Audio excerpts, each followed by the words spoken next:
मी आईच्या पोटात होतो. 9 दिवस कसे कसे काढले आणि मग माझा जन्म झाला. माझ्या आईनं मला पाहिजे टाकलं. हे काय झालं रे? त्याला जोरात टाकलं, लागलं मला. वाटलं तुझं. अरे तू लहानपणी डोक्यावर पडला असता.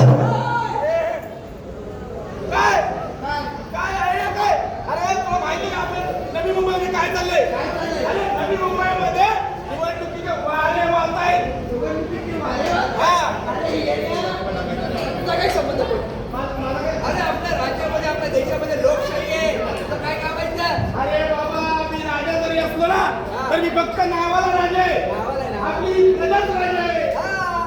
पण या प्रजेच्या मनामध्ये नेमकं काय झालं ते आपल्याला पाहावं लागेल. हो, लोकशाहीचा अर्थ माहिती आहे का बाबा? हे बाबा मला माहिती आहे तू कशी कुठल्या लोकशाही राज्यामध्ये राहतो. अरे लोकशाही म्हणजे लोकांनी लोकांसाठी लोकांकडे चालवलेलं राज्य म्हणजे लोकशाही. माहिती आहे, माहिती आहे मला. आणि या लोकशाहीमध्ये काय निवडणूक आहे बरोबर. राज्यामध्ये त्यावेळी निवडणुकीची पद्धत फार वेगळी असणार आहे. वेगळी? हो. तुला बघायची आहे? मला बघायची. चल दाखवतो. चल बघूया. 4 वेळा. दादा 100% मतदान केलं ते. 4 वेळा. 100% मतदान 4 वेळा. तू काय डोक्यावर पडलाय काय? नाही, नाही, पायावर. पायावर? अरे बाबा 4 वेळा कसं काय करणार? अरे 4 वेळा मतदान करण्यामध्ये काहीतरी ठिकाण आहे का? हा आणि एवढंच काय एकदा बोटाला शाई लागली की दुसरी जात नाही. तू 4 वेळा केलं म्हणजे बोगस. हा तू कोण आहे? अरे अरे बाबा यो 4 वेळा मतदान करायचं म्हणजे काय? तर यावेळी आता नवी मुंबईमध्ये निवडणूक आहे जी मतदान होणार आहे हे बहुसदस्य पद्धतीने होणार आहे. सदस्य म्हणजे काय रे? समजवतो. पहिलं काय असायचं आपण एका प्रभागातून एकाला मत द्यायचं बरोबर की नाही. हा. आता प्रभाग हा मोठा झालेला आहे आणि त्या एका प्रभागात 4 जागा असणार आहेत आणि त्या जागा या स्वरूपात विभागलेल्या असणार आहे. किती मोठं कन्फ्युजन करून ठेवलंय. काय? अजिबात कन्फ्युजन नाहीये मित्र. हे बघ, हे काय आहे, हो, हो, कळलं. आपल्याला निवड जागांचे निवडणूक शक्य नसतात काय? इकडे 4 जागांसाठी 4 वेगवेगळे रंग केलेले आहेत. म्हणजे आपलं इलेक्शन कसं रंगीत होणार आहे. क साठी पांढरा रंग, प साठी गुलाबी रंग, क साठी पिवळा रंग आणि ड साठी निळा रंग आहे की नाही सोपं? म्हणजे काय प्रत्येक मतपत्रिकेचा म्हणजे वेगवेगळ्या जागांच्या वेगवेगळ्या मतपत्रिकेचा रंग हा वेगळा असणार आहे. की अ मध्ये जो उमेदवार असला तर त्यांना मी 2 वेळा मत देईन. आणि ब मध्ये 1, क मध्ये 1 आणि ड मध्ये करतच नाही. हो दादा इकडे या. तुम्ही जेवण आलात का?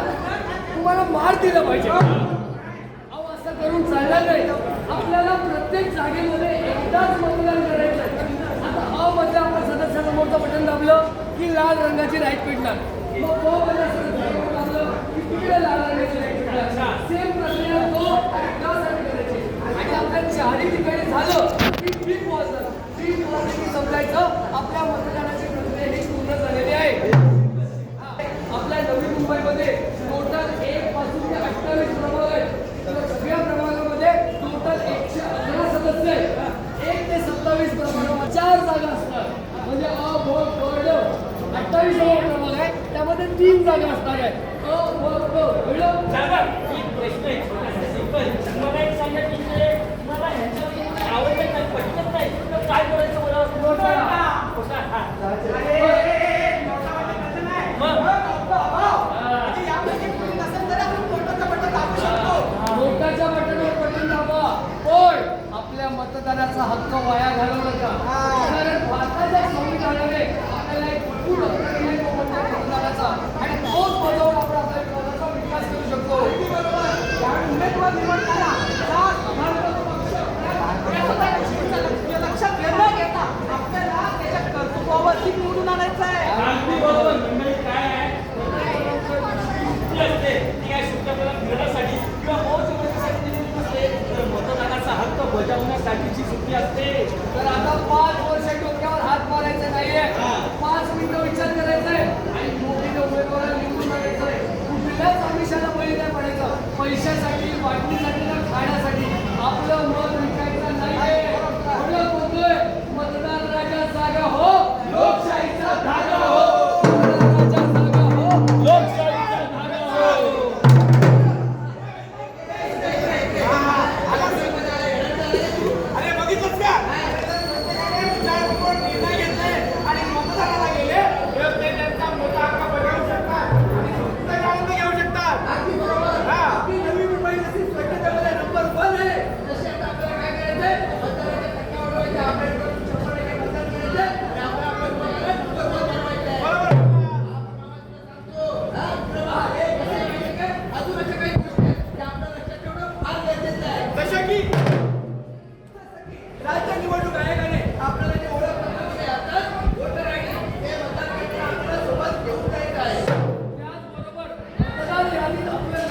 जसा तो तुझ्या पंथींना आहे तसा तो दिव्यांगांना सुद्धा आहे. आता आपल्या लोकशाहीला बळकट करूया, 100% मतदान करूया. आपल्याला काय करायचंय? आपल्याला 100% मतदान करायचं आहे. आपल्याला तुम्ही आपल्या कर्नाटकात संख्या नाही का? एवढा छान